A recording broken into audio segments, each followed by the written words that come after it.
তোমাদের প্রত্যেকটা সুন্দর ইবাদতের কারণে তোমাদের জন্য জান্নাতের মধ্যে সুন্দর একটি একটি করে ঘর নির্ধারণ করে রেখেছেন।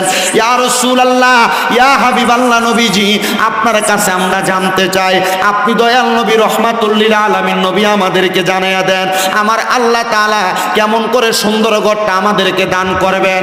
আল্লাহর হাবিব সাল্লাল্লাহু আলাইহি ওয়াসাল্লাম নবীর উম্মত যারা, তাদের ব্যাপারে এলান হলো, শোনো জগতের উম্মতের দলেরা, আমার আল্লাহ তাআলা তোমাদেরকে জান্নাত প্রদান করবে।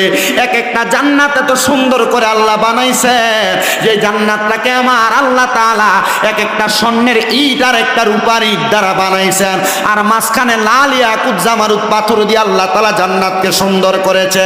ইয়া রাসূলুল্লাহ, ও গো মায়ার নবী, আমরা তো সবাই ওই জান্নাতের মধ্যে থাকতে চাই। আমার নবী রহমাতুল লিল আলামিন নবী জানিয়ে দেয়, উম্মত